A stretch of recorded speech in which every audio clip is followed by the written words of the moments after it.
2025년에 대세 상승장이 오리라고 저는 생각하고요.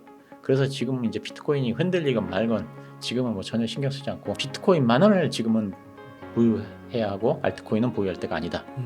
비트코인이 오로지 홀로 상승할 때가 대세 상승입니다. 다른 코인들하고 같이 동반 상승하면 대세 상승이 아닙니다.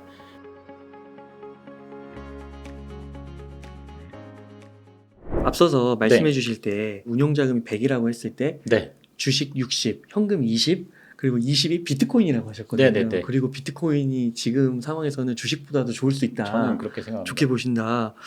그래서 그 비트코인을 좀 여쭙고 싶은데 네. 이게 그 출연하실 때마다 비트코인을 좋게 보신다고 하셨어요. 네, 저는 그 좋게 보고 있습니다. 근데 네. 비트코인 가격이 항상 좋은 건 아니었는데 항상 좋은 건 아니죠. 네. 계속 좋게 보신다고 하셨고 와 근데 지금 이제 52주 신고가 맞습니다. 예. 기록했더라고요. 그래서 이것도 진짜 대단하신 것 같은데 지금 이제 어떻게 보고 계신지 궁금합니다. 그러니까 이제는 저는 주식보다는 비트코인에 관심을 가질 때다. 네, 저는 그렇게 생각을 합니다. 네. 그래서 당장 지금은 아닐지 몰라도 비트코인 상승이 임박해 오고 있다. 저는 어. 이렇게 생각을 해서 사실 굉장히 비트코인 얼마나 상승할 것인가 이제 사실 좀 생각을 하면 좀 이게 그 설레는 게 있어요. 근데 자 2021년인가를 그 큰 상승을 할 때 되돌아보면 네. 일론 머스크가 나 비트코인 샀다 이러면서 비트코인 상승에 그 불을 붙였던 적이 있습니다. 굉장히 크게 상승을 시켰었죠. 근데 어느 날 갑자기 일론 머스크가 비트코인은 환경이 안 좋다. 환경을 우리는 생각해야 된다.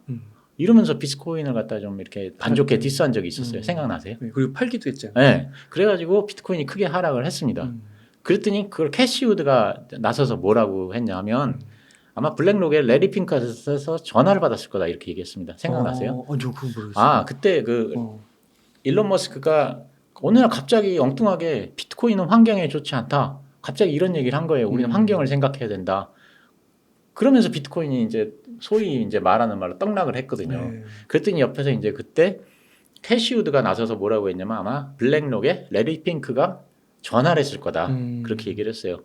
근데 블랙록이 테슬라 주식을 많이 들고 있으니까 머스크도 어쩔 수 없지 않았겠느냐 이렇게 얘기를 했습니다만 네. 찾아보시면 지금도 그 기록이 있을 겁니다. 그렇구나. 그러니까 이제 블랙록의 레리 핑크가 전화를 해서 우리 환경을 이렇게 생각해야 되는데 비트코인은 전기 너무 많이 사용하니까 환경 친화적이 아니지 않느냐. 그래서 비트코인을 홍보하지 말라. 이런 얘기를 이제 그 아마 머스크한테 했다고 캐시우드는 추측을 한 겁니다.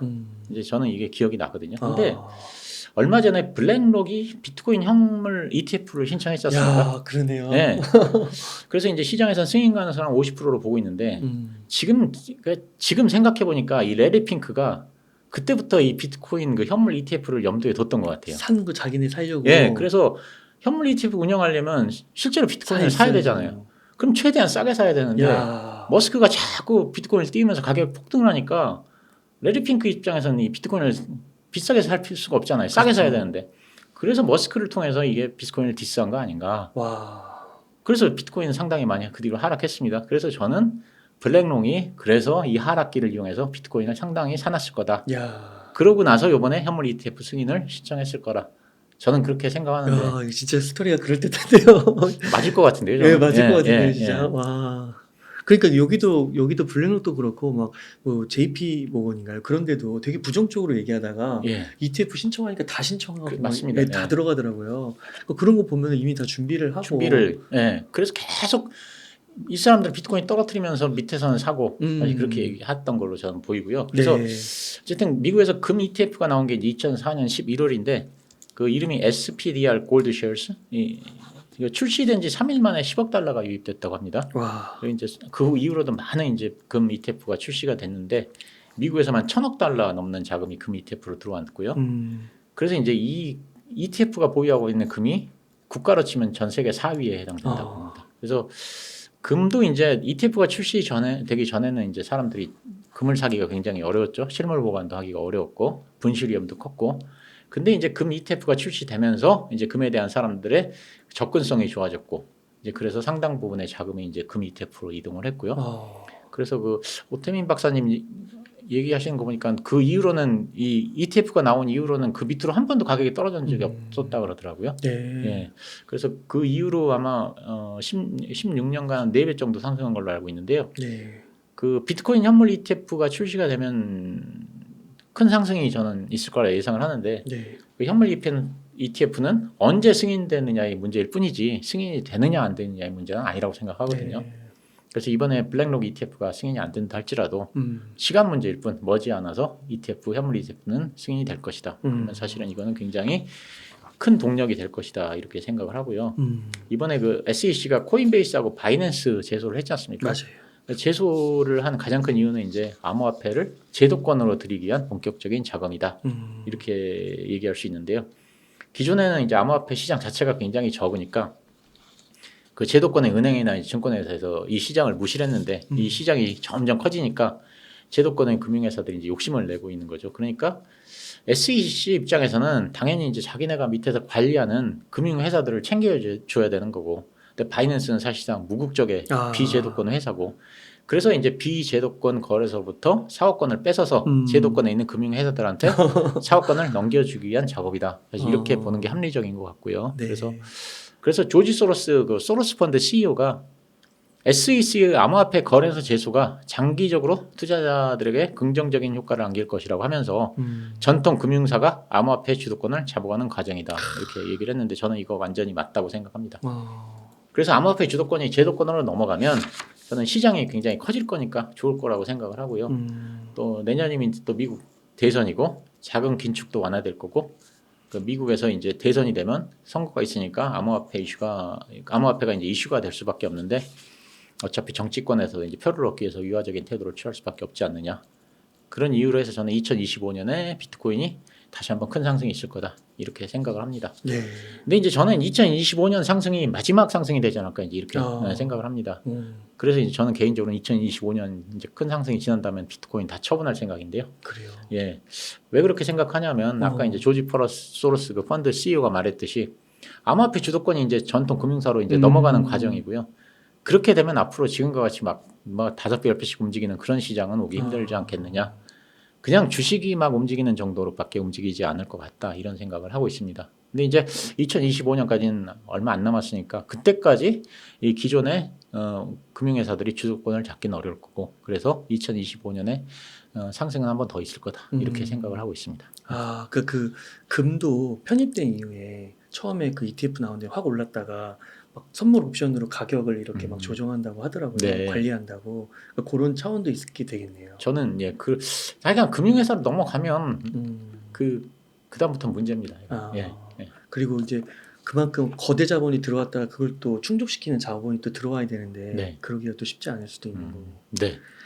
그렇군요. 근데 진짜 이게 말씀해 주신 대로 보니까 그 코인베이스 같은 경우는 그 주주들을 이렇게 한번 봤더니 블랙록, 뭐 모건 스탠리, 골드만삭스 다 주주더라고요. 네.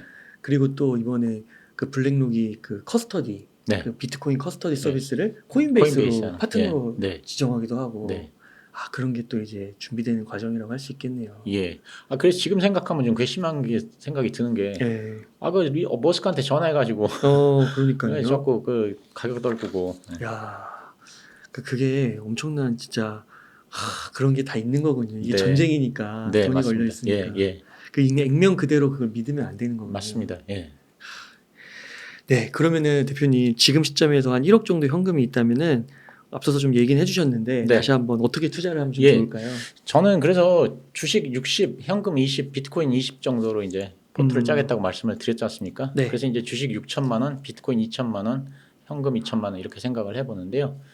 주식 중에서는 저는 올해 내내 AI 관련주가 좋을 것 같아서 AI 관련주 발굴하는 일을 이제 꾸준히 해서 AI 관련주를 만약에 제가 찾는다, 그럼 거기서 한 6천 중에서 한 2천 정도는 여기 넣을 것 같고요. 근데 이제 아까 말했듯이 AI 관련주는 반드시 AI를 하는 업체를 말하는 건 아닙니다. 엔비디아나 이스페타시스와 같이 AI의 수혜를 받을 수 있는 종목도 AI 관련주로 보는 거고요. 그리고 이제 또 안정적인 그 자금을 원하면 배당주도 요즘 많이 떨어졌지 않습니까? 그래서 이제 배당 매력도 높아지니까 여기에 한 2천 정도 넣어서 안정적인 운영을 하고 나머지 2천 정도는 그 성장주에 투자를 하면 좋겠다는 생각이거든요. 근데 이제 성장주라는 것이 이제 사람들이 좀 헷갈리는데 반드시 성장 섹터를 얘기하는 게 아닙니다. 예를 들면 그러니까 2차 전지 업체 중에서도 사면 안 되는 업체들이 있는 거고요. 섬이나 식품 중에서도 또 성장한 업체가 있지 않습니까?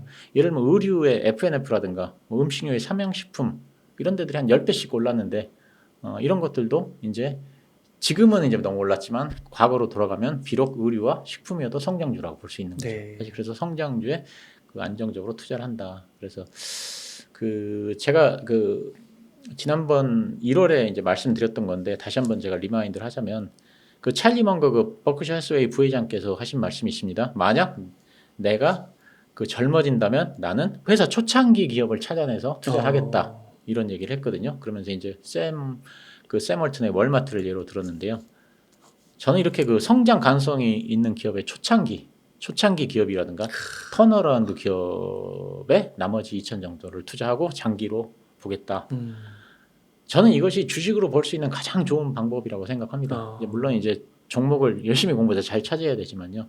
그래서 5년이나 10년 후에 구조적으로 성장할 수 있는 기업을 그 찾는 거 이런 작업을 해서 그런 데다가 한 2천 정도를 넣겠다 이런 말씀을 드립니다. 그래서 그 루닉 같은 경우가 이제 제가 처음에 생각했을 때 구조적 성장주였던 거죠. 그래서 제가 이제 그 제 유튜브에다가 그 구조적 성장주를 틈틈이 제가 소개를 몇 개 종목을 해드렸어요. 그래서 작년 말부터 올해까지. 그러니까 그렇게 하다 보니까 제가 보니까 9종목을 소개를 해드렸더라고요. 네. 보니까. 그래서 이제 9종목의 금년 6달 평균 수익률이 평균 한 130% 정도. 와. 네. 그래서 이제 장기 성장주 관심을 갖자는 말인데 제가 보니까는 루닛, 이유플로우, 레인보우 로보틱스, 지노믹트리, 큐렉소, 메지온, 큐라클, 한스바이오메드, 비트코인 이렇게 9개를 소개해드렸더라고요. 네. 요거 이게 그래서 한 6개월 평균 제가 처음에 소개해드렸던 날짜부터 와. 어저께 날짜까지 보니까 한 130%.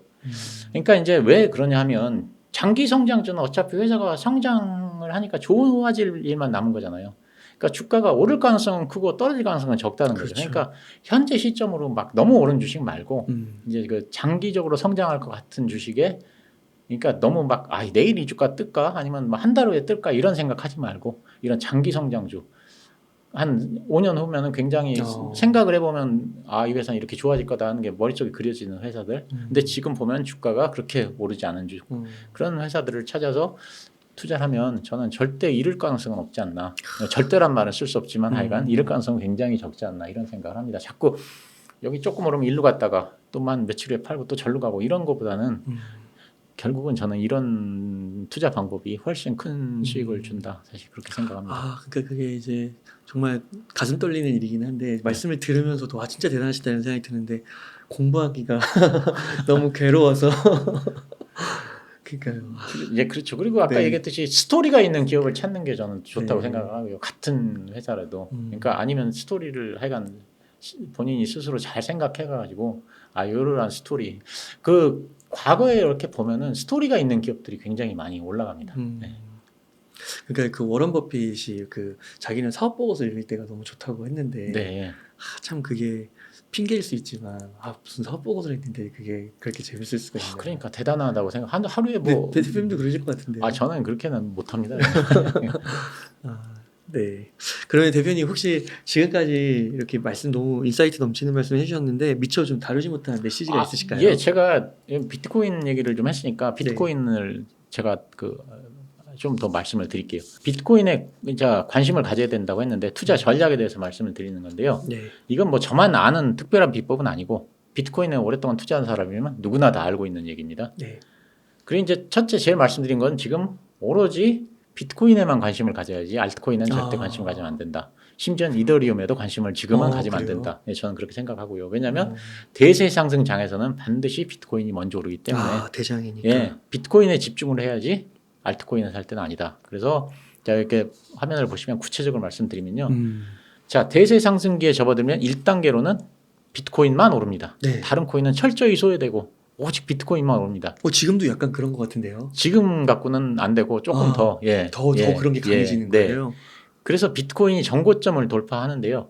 그러는 동안 그 다른 코인들은 전혀 오르질 못합니다. 그래서 비트코인 도미넌스가 엄청나게 올라가는데요.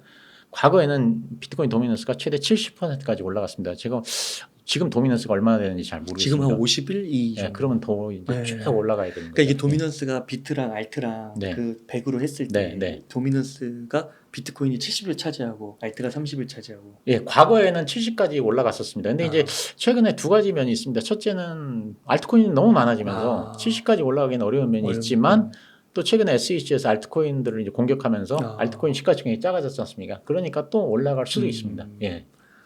그럼 지금 50이니까 그래도 뭐 한 60, 70 정도까지. 아무리 못해도 65까지는 올라갈 거라고 생각합니다. 저는요.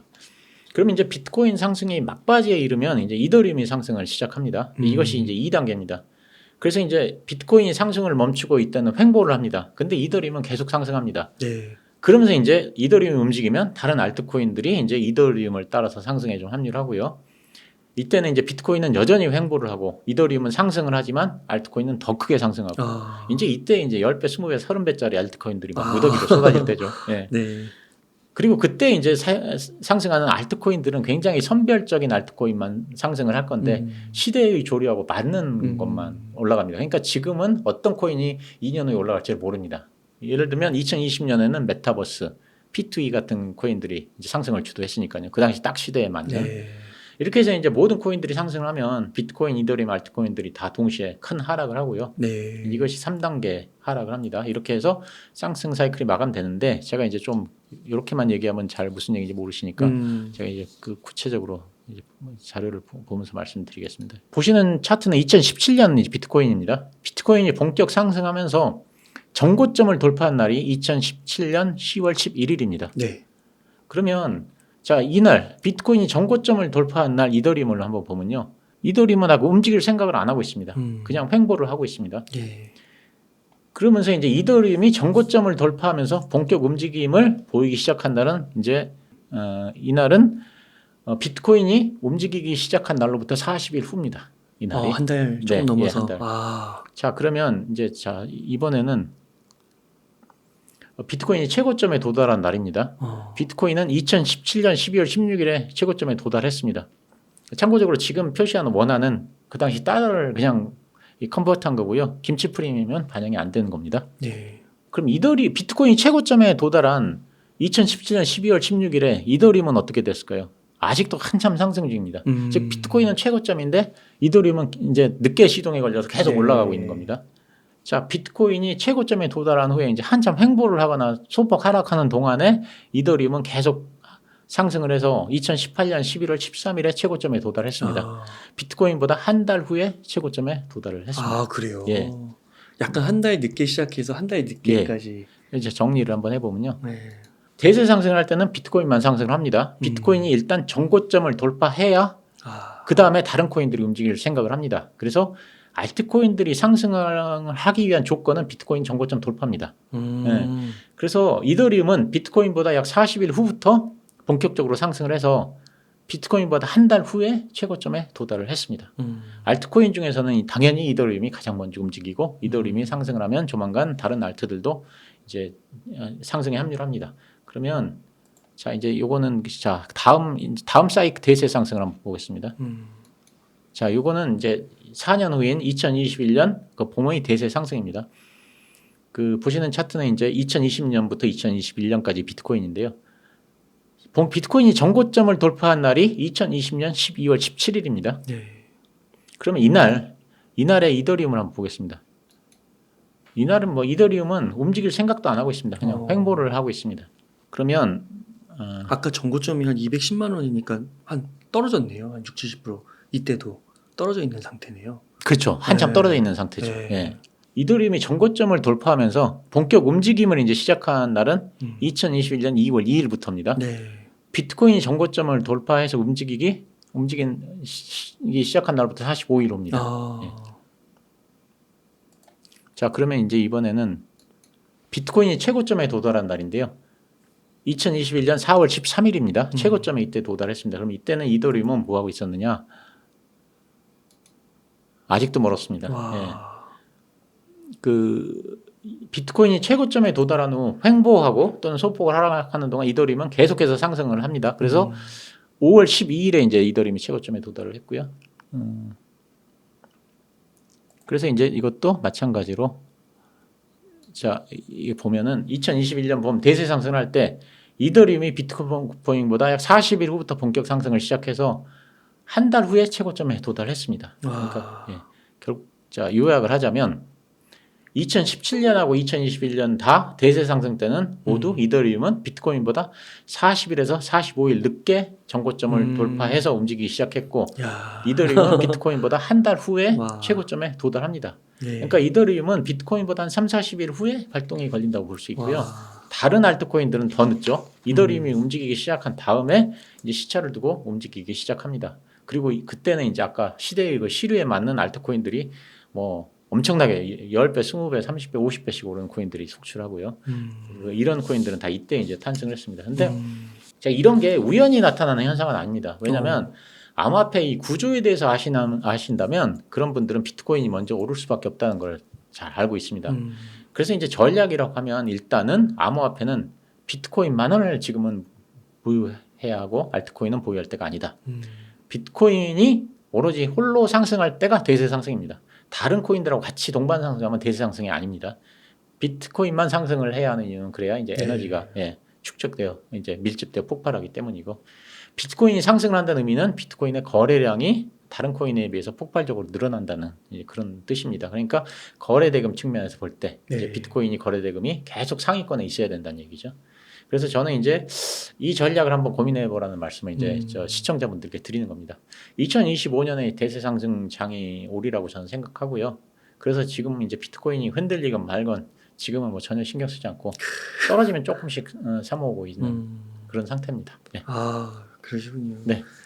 와, 분석력이 엄청나신 것 같습니다. 아니 그냥 이거 옛날 거 모아놓고 한번 본 겁니다. 네. 이렇게 또 보시는 분들이 없는데, 그러니까 이런 거는 이렇게 공부하시다가 이렇게 한번 분석해봐야겠다 이렇게 생각이 드시는 건가요? 그러니까 머릿속에서는 알고 있습니다. 비트코인이 먼저 움직이고 이더리움이 한 달 후에 움직이고 뭐 이런 것들을 머릿속에서는 알고 있는데 이제 머릿속에서만 막 이렇게 사실 나와서 얘기를 하면 설득력이 좀 떨어지니까 그러니까 자료를 직접 찾아서 만드는 거죠. 정량화시키시는 네, 거. 네. 그래서 설명을 해드려야 더 설득력이 있지 않을까 이제 그렇게 생각을 하는 겁니다. 아, 네. 아유, 대표님 이렇게 공부하신 것들 이렇게 아낌없이 나눠주셔서 너무 감사의 말씀드립니다. 아, 예, 감사합니다. 1100만 TV 네. 유튜브도 지금 계속 활성화가 좀 잘 되시는 것 같으시고요. 네. 그래서 많은 분들이 또 가셔가지고 업데이트 해주시니까 네. 그런 것도 많이 시청하시면 너무 좋을 것 같습니다. 아, 예, 감사합니다. 그러면 이렇게 해서 오늘 1100만 대표님과의 인터뷰를 마치도록 하겠습니다. 주식 디지털 자산 연금 투자 가이드라는 책을 쓰신 1100만 대표님 그리고 1100만 TV라는 유튜브 채널 재테크 채널도 운영하고 있습니다. 많이 찾아주시면 감사하겠습니다. 네, 오늘 감사합니다. 고생 많으셨습니다. 네, 고맙습니다. 예.